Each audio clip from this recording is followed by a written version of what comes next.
So next topic पर चलते हैं। नेक्स्ट टॉपिक हमारा क्या है, हमें रे डायग्राम बनाना सीखना है। किसके लिए? इमेजेस के लिए। किसके थ्रू जो बनती है इमेजेस? स्फेरिकल मिरर, यानी कि स्फेरिकल मिरर जो इमेजेस फॉर्म करती हैं उनका हमें रे डायग्राम बनाना सीखना। ठीक है, इसको स्टार्ट करते हैं। लेकिन इसको स्टार्ट करने से पहले हमें कुछ रूल्स सीखने पड़ेंगे, कुछ मेथड सीखने पड़ेंगे, कुछ तरीके सीखने पड़ेंगे। ठीक है ना, वो नियम, वो कानून, वो रूल्स क्या है उसके बारे में पहले बात करते हैं। तो अब देखिए, हम आपको सेपरेट हेडिंग के अंडर में ये चीज़ नहीं करवाएंगे, यानी कि हम कॉनकेव का अलग और कॉन्वेक्स का रूल नहीं बता करके एक ही साथ चलाएंगे। ठीक है ना, तो हमें टोटल नंबर ऑफ रूल्स की अगर हम बात करें, सिर्फ 4 रूल्स जानने, सिर्फ 4 रूल्स अगर हमने पढ़ लिए तो हम आराम से रे डायग्राम बना सकते हैं। कि कैसे हमारा रे डायग्राम बनता है, क्योंकि वही रूल्स बार बार फॉलो होने। अच्छा, एक और चीज़, अभी तक हम लोगों ने जो पढ़ा है लॉज ऑफ रिफ्लेक्शन पढ़ लिया है, और हम लोगों ने कुछ टर्म्स पढ़े थे related to the spherical mirrors. तो वो सारी चीज़ें आपको एकदम क्लियर होना चाहिए, क्योंकि बार बार यहाँ पर उसका वर्ड यूज़ हो, कभी फोकल लेंथ, कभी फोकस, कभी सेंटर ऑफ कर्वेचर, कभी पोल, इसके बारे में कभी प्रिंसिपल एक्सिस, ये सब बार बार आएगा। तो वो सारी चीज़ें आपको पहले से क्लियर होनी चाहिए। ठीक है, जो अभी हम लोग पहले पढ़ के आ चुके हैं। तो फिलहाल अभी हम लोग इसको स्टार्ट करने से पहले वो 4 रूल्स के बारे में बात कर लेते हैं कि जिससे हमारी इमेज फॉर्म होती है। ठीक है, रूल्स फॉर मेकिंग रे डायग्राम। रूल्स फॉर मेकिंग रे डायग्राम। ठीक है, ये हम कुछ रूल्स पढ़ लेते हैं कि रे डायग्राम में हमें कौन कौन से रूल्स की जरूरत पड़ती है। वो चाहे कॉनकेव मिरर हो चाहे कॉन्वेक्स, दोनों को हम एक साथ आपको एक्सप्लेन करते हुए चलेंगे। ठीक, तो रूल नंबर 1 की बात करते हैं। अच्छा, इसको स्टार्ट करने से पहले एक और इंपॉर्टेंट बात बताते चले। जो लॉज ऑफ रिफ्लेक्शन था हमारा, वो हर जगह, हर केस में, हर रूल में एप्लीकेबल है। कहीं ऐसा नहीं कि वो नहीं एप्लीकेबल होगा। लॉज ऑफ रिफ्लेक्शन में हमने 2 लॉज पढ़े थे। नंबर 1 लॉ क्या था कि angle of incident is always equal to the angle of reflection. ठीक, नंबर 2 रूल हमने क्या पढ़ा था कि एंगल ऑफ ये लाइन ऑफ इंसिडेंट और लाइन ऑफ रिफ्लेक्शन, या ये कह लीजिए इंसिडेंट रे, रिफ्लेक्टेड रे और आपका नॉर्मल, कि सब का सब एक ही प्लेन पे लाई करता है। तो ये जो 2 लॉज पढ़े थे ना, यही सब ये चारों रूल्स के बेस है। इसी लॉस की ही तहत ये जो रे डायग्राम बन रहा है हमारा, वो उन्हीं लॉस के थ्रू बनता है। ठीक है, तो वो लॉज आपको फौरन माइंड में रखना, स्पेशली पहला वाला, एंगल ऑफ इंसिडेंस बराबर एंगल ऑफ रिफ्लेक्शन। ठीक, तो चलते हैं। अब ये पहला रूल हमारा क्या कहता है, हमारे पास सपोज कर लीजिए, पहले हम आपको कॉनकेव मिरर का लेके चलते हैं केस। ठीक, हमारे पास है कॉनकेव मिरर, बढ़िया सा, खूबसूरत सा, अच्छा सा लग रहा है ना ये कॉनकेव मिरर। अब इसके बारे में आपको पॉइंट्स भी मालूम है कौन कौन से। ये इसका मिडिल पॉइंट आपका पोल हो गया, और ये कंप्लीट अगर स्फेयर होता तो ये आपका एक सेंटर ऑफ कर्वेचर आ जाता। सेंटर ऑफ कर्वेचर को जोड़ने वाली पोल से लाइन प्रिंसिपल एक्सिस कहलाती है। और इसके जो मिडिल में स्मॉल अपर्चर के लिए ये मिडिल में ही आता है फोकस। ये सारी बातें हम लोग ऑलरेडी पढ़ चुके हैं। ठीक, अब देखिए रूल नंबर 1 क्या कहता है कि जब भी हमारी इंसिडेंट रे, ध्यान से सुनिएगा, जब भी हमारी incident ray parallel to the principal axis आएगी, अगेन हम इसको रिपीट कर रहे हैं, whenever the incident ray is parallel to the principal axis, principal axis के जब भी पैरेलल हमारी इंसिडेंट रे आएगी तो आफ्टर रिफ्लेक्शन किधर जाएगी, they always pass through the focus, हमेशा फोकस से होती हुई जाएगी ही जाएगी। जब भी वो incident ray parallel to the principal axis आएगी तो रिफ्लेक्शन के बाद उसको फोकस से जाना ही जाना है। अच्छा, ये कोई नया रूल नहीं है, ये वही रूल है angle of incidence angle of reflection के बराबर। यहाँ पर भी ये रूल लागू होता है, लेकिन जब ये रूल लागू होता है तो उसकी वजह से जब लाइन पैरेलल आएगी प्रिंसिपल एक्सिस के तो रूल फॉलो करती हुई उसको फोकस से ही जाना है। इसको ड्रॉ करते हैं।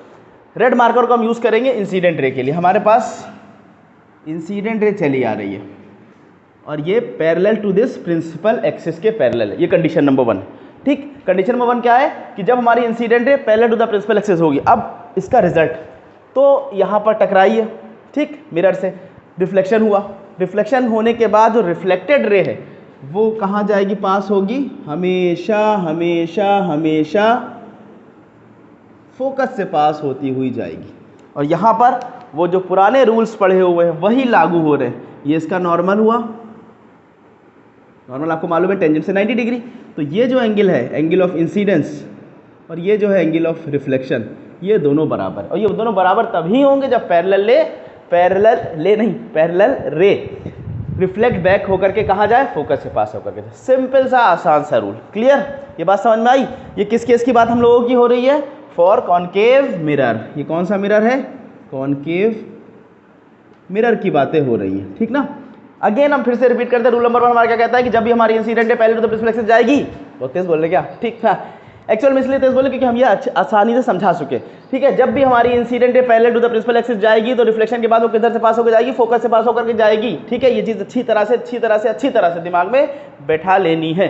ठीक ना? तो अब यही चीज़ कॉनकेव तो हो गया, कॉन्वेक्स के बारे में भी बात कर लेते हैं। तो पहले तो हम कॉन्वेक्स मिरर को ड्रॉ करते हैं।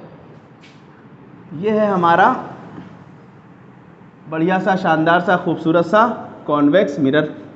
ठीक है, अब इसमें लगाते हैं, अब इसके मिड पॉइंट को चेक करते हैं। पी कुछ ज़्यादा ही कर्व बन गया वैसे, ठीक ना? ये पी, और यहाँ से स्फेयर से सेंटर से ये रहा होगा सेंटर ऑफ कर्वेचर, इसको ज्वाइन कर दीजिए। ये बन गई प्रिंसिपल एक्सिस, बढ़िया सी, शानदार सी। ठीक, और इसके मिड पॉइंट पर मान लेते हैं फोकस। ध्यान से, बिल्कुल ध्यान से सुनना है। ठीक, अब देखिए कंडीशन नंबर 1 वही है कि हमारी लाइन प्रिंसिपल एक्सिस के पैरेलल आ रही है, यानी कि incident ray parallel to the principal axis है। ठीक, ये वाला केस कॉनकेव मिरर, अब ये वाला केस है कॉन्वेक्स मिरर का। तो क्या होगा चेक करते हैं।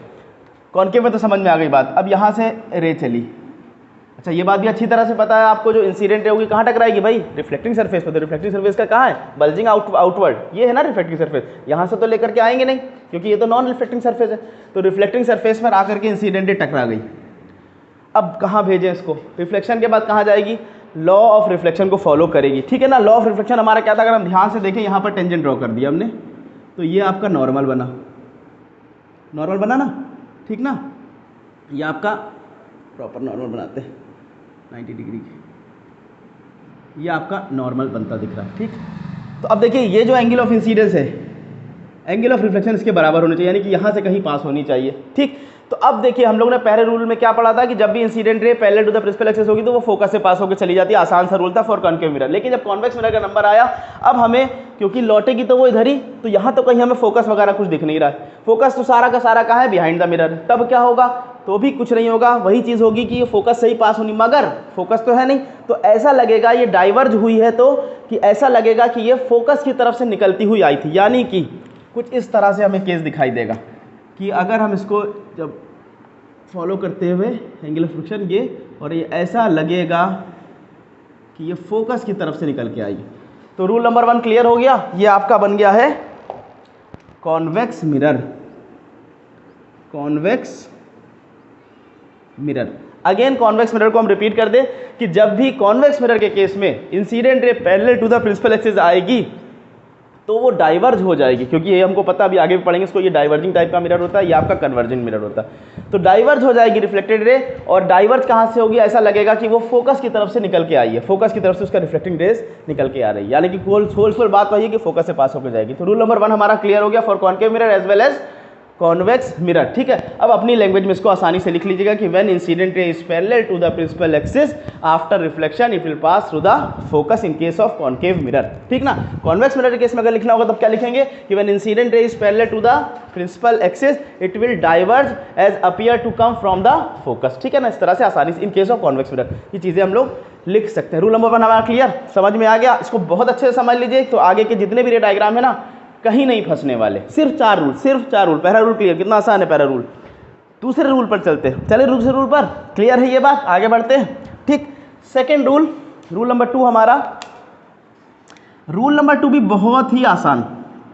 हम लोग जब मैथ्स पढ़ रहे थे क्लास 9th में, क्लास 10th में मैथ्स पढ़ते थे, बार बार जब थ्योरम आता था तो हम लोग क्या पढ़ते थे एनसीईआरटी में कि एक थ्योरम है उसका एक कन्वर्स है, ऐसे ही तो पढ़ते थे ना। तो कन्वर्स में क्या होता था? जब थ्योरम होता था जिसके अंदर थ्योरम में जो चीज़ हमें गिवन होती थी और एक चीज़ प्रूफ करना होता था। कन्वर्स में क्या होता था? जो थ्योरम का प्रूव होता था वो गिवन होता था, और जो गिवन होता था वो कन्वर्स में प्रूव हो जाता था। ज़्यादा कन्फ्यूजिंग बात तो नहीं हो गई? ठीक, तो यही चीज़ यहाँ पर भी होगी। ये सब क्यों बता रहे हैं? क्यों? क्योंकि यहाँ पर जब हम रूल नंबर 2 पढ़ने जा रहे हैं, रूल नंबर 2 को हम आसान लैंग्वेज में कह सकते हैं वो रूल नंबर 1 का कन्वर्स है। मतलब क्या हुआ? हमने ये मान लिया कि ये इंसिडेंट है हमारा गिवन डेटा है और रिफ्लेक्टेड है आपका जो हमें प्रूफ करना था। इस तरह की कुछ हमने अज्यूम करके मान लिया, तो ये आपका कन्वर्स बन जाएगा। सेकंड आपका रूल, सेकंड रूल क्या है कि जहाँ से हमारी रिफ्लेक्टेड रे गई थी, अब ऐसा करा दो कि इंसिडेंट रे को वहाँ से पास करा दो। ठीक ना? रूल नंबर 2 अगेन ध्यान से सुनिए। अब हमारी इंसिडेंट रे फोकस से पास होकर जा रही है, तो उसका रिफ्लेक्टेड रे किधर ही बनेगी? बिल्कुल सही सोच रहे, बिल्कुल सही सोच रहे। अरे भाई जब parallel to the incident ray, parallel to the principal axis आई थी तो फोकस से पास हो गई थी, अब फोकस से आ रही है तो parallel to the principal axis pass होकर जाएगी। एग्जैक्टली, बिल्कुल सही बात। डायग्राम बनाते हैं तो बात आपको एकदम अच्छे से समझ में आएगी। पहले कॉनकेव मिरर, कॉनकेव मिरर। तो ये दो रूल हमारे क्लियर हो गए। अब आप पढ़ेंगे ना 4 रूल, आपको इतना आसान लगेगा, एकदम मक्खन मलाई लगेगा रे डायग्राम बनाना, बहुत ही ज़्यादा इजी। ये है आपका पोल, ये है सेंटर ऑफ कर्वेचर, दोनों को जोड़ दीजिए, ये बन गया आपका प्रिंसिपल एक्सिस। और ये है फोकस, फोकस को नहीं भूलना।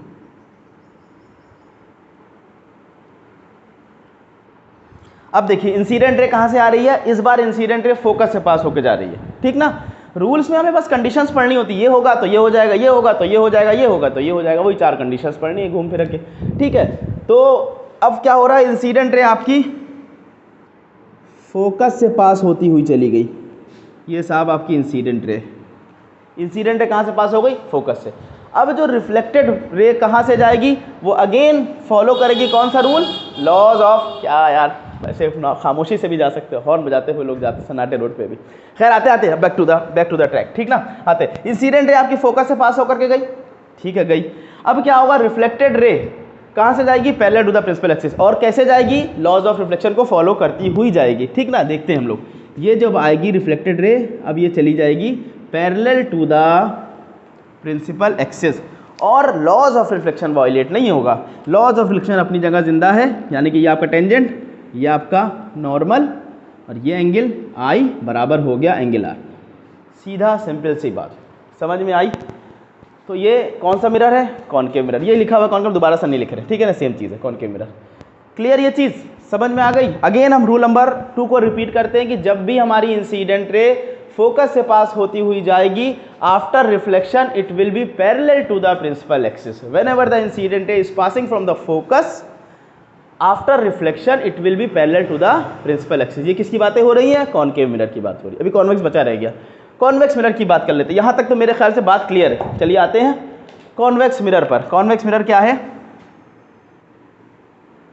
इस बार सही से अपर्चर शायद बना है, पिछली बार बहुत बड़ा अपर्चर बन गया था, ठीक ना, बहुत ज़्यादा गोलाई, बहुत ज़्यादा गहराई बन गई थी। ये हो गया हमारा कॉन्वेक्स मिरर, और ये है इसका पोल, और ये है इसका centre of curvature.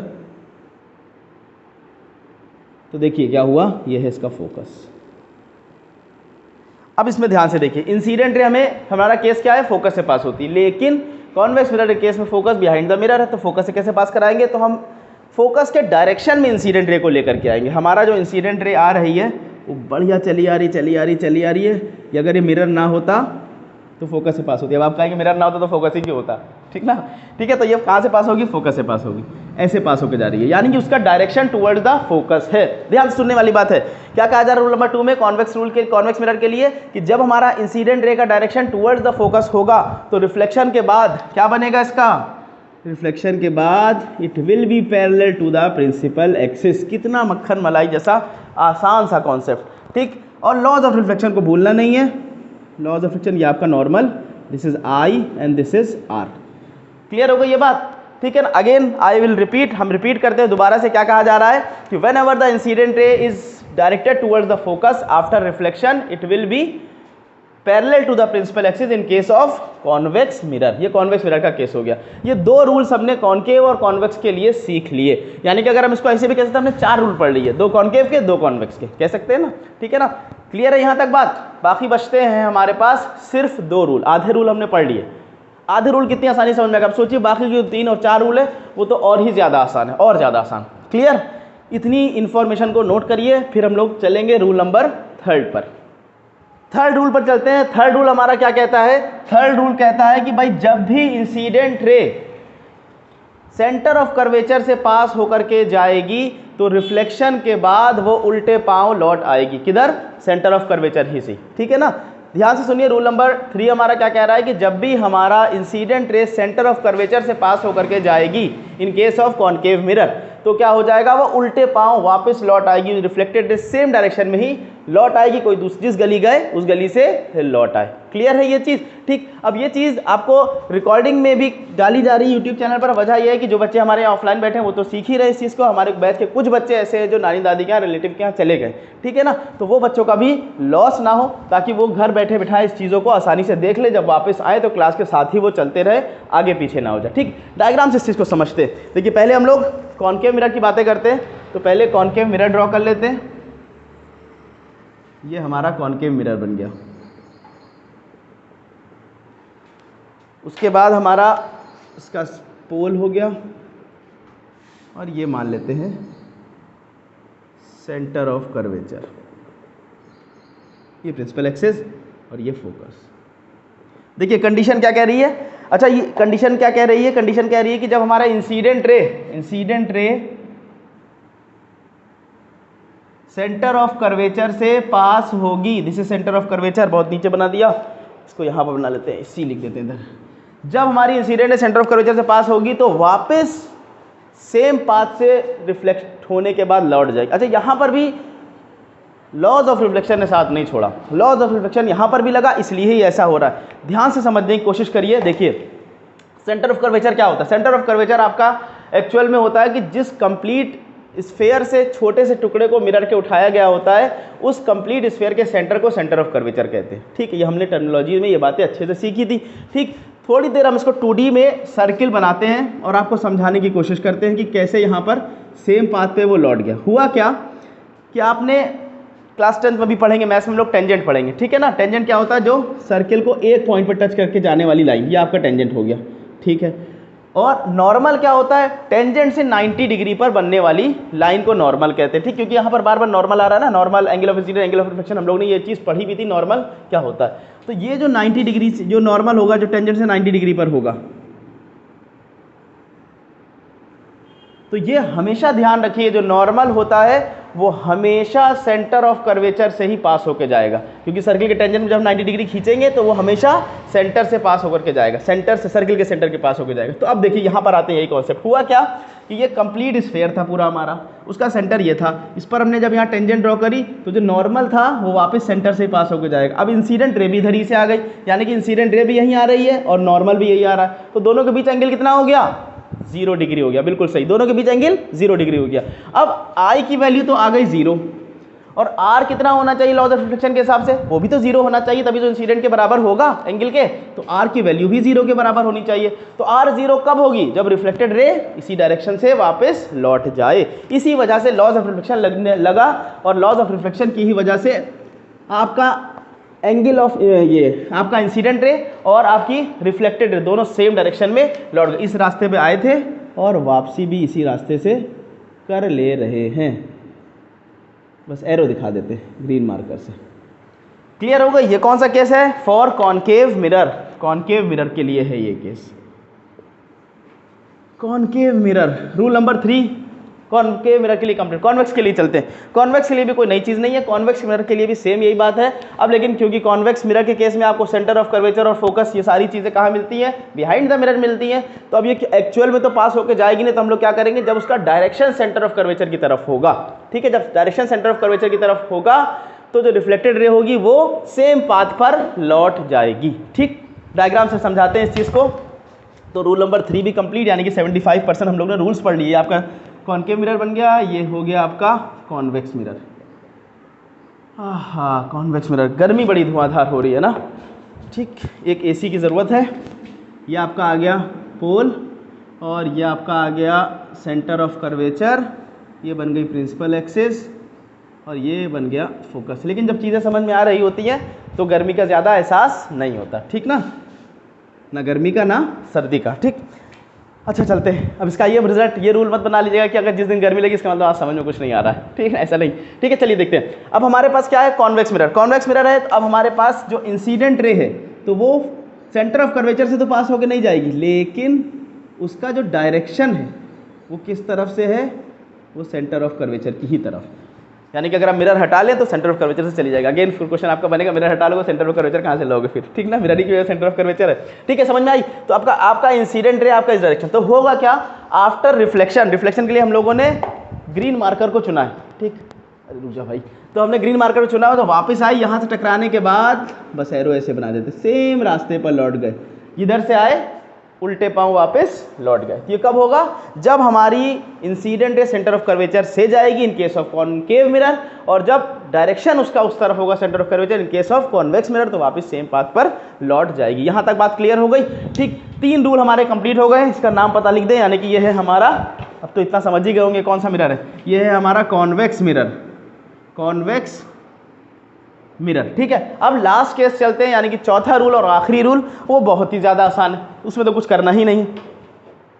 Fourth rule पर बात कर लेते हैं। फोर्थ रूल, देखिए फोर्थ रूल क्या कहता है। फोर्थ रूल हमारा कहता है कि जब भी हमारी इंसिडेंट रे पोल पर आके टकराएगी, लेकिन थोड़ी रुकिए ज़रा, पोल पर टकरा रही कैसे, ऑब्लिकली, ठीक ना, ऑब्लिकली यानी कि कोई तिरछी किसी एंगल से, प्रिंसिपल एक्सिस से कुछ एंगल बना रही अदर देन जीरो, ठीक ना, क्यों एंगल बना रही है, ऑब्लिकली तिरछी है, पोल पर टकराती है, तो वो वापस जो रिफ्लेक्टेड रे होगी वो लौट जाएगी, जैसे सब केसेस में लौटती वैसे वहाँ भी लौटेगी, एंगल ऑफ रिफ्लेक्शन को फॉलो करती हुई, यानी कि जितने एंगल पर टकराएगी प्रिंसिपल एक्सिस से आई बनेगा वही, और वापस जो आर होगा वो उतना ही एंगल से रिफ्लेक्ट बैक हो जाएगी, ठीक है। इसको फिगर से समझते हैं तो बात और ज़्यादा समझ में आ जाएगी। क्लियर।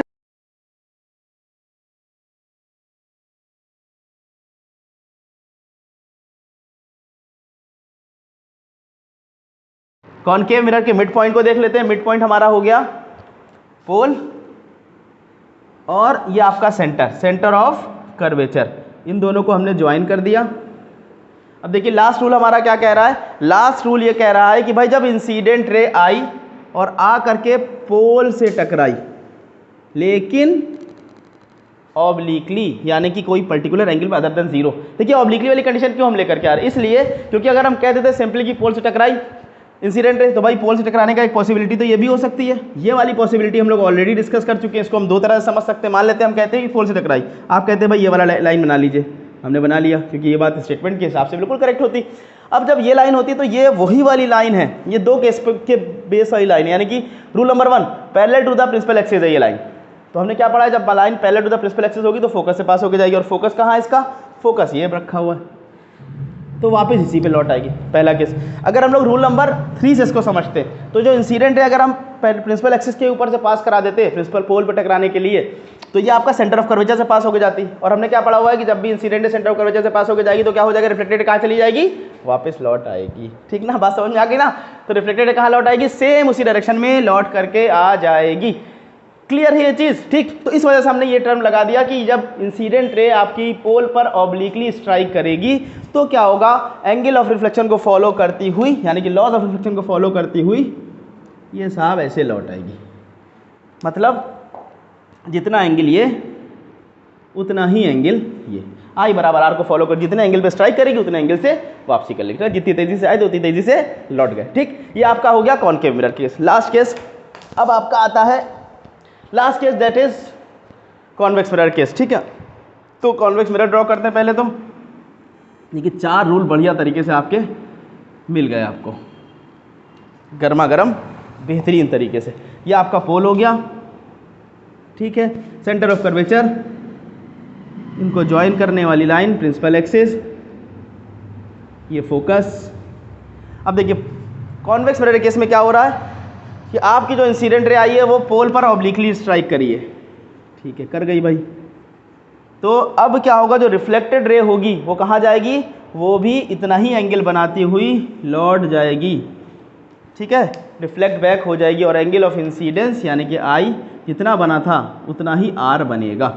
सिंपल सा रूल। तो ये 4 रूल पर बेस हमारा रे डायग्राम बनाना अब आसान हो जाए। अब जब रे डायग्राम नेक्स्ट टॉपिक हम पढ़ेंगे ना, रे diagram for images form by the spherical mirror, तो वहां पर हम लोग देखेंगे कि यही जो 4 रूल्स हमने पढ़े यही बार बार रिपीट हो रहे, बहुत जल्दी 2x स्पीड में, यूट्यूब की 2x स्पीड में हम लोग इसको जल्दी रिवाइज कर लेते हैं। तो रूल नंबर 1 हमारा क्या कहता था कि whenever the line incident is parallel to the principal axis it will pass to the focus, ठीक है, after reflection. In case of concave mirror और कॉन्वेक्स मिरर क्या होता है, कॉन्वेक्स मिरर के केस में जब भी इंसिडेंट के पैरेलल जाती है, किसके पैरेलल जाती है, प्रिंसिपल एक्सिस के लाइन इंसिडेंट में पैरेलल जाती है, तो क्या होता है, रिफ्लेक्शन के बाद वो कहाँ चली जाती है, उसका डायरेक्शन होता है towards the focus point. Rule number 1। Rule number 2 क्या था हमारा, रूल नंबर 2 था कि जब भी हमारी इसका कन्वर्स, कि जब भी हमारी इंसिडेंट फोकस से पास होकर जाती है तो रिफ्लेक्टेड किधर चली जाती है, parallel to the principal axis चली जाती है। In case of concave mirror, convex mirror के केस में क्या हो जाता है कि जब भी आपकी लाइन इंसिडेंट का डायरेक्शन फोकस की तरफ होता है तो after reflection it will pass to the parallel to the principal axis. Rule number 3 क्या था कि जब भी हमारी इंसिडेंट सेंटर ऑफ कर्वेचर से पास होकर जाती है तो वापस उसी से पाथ पर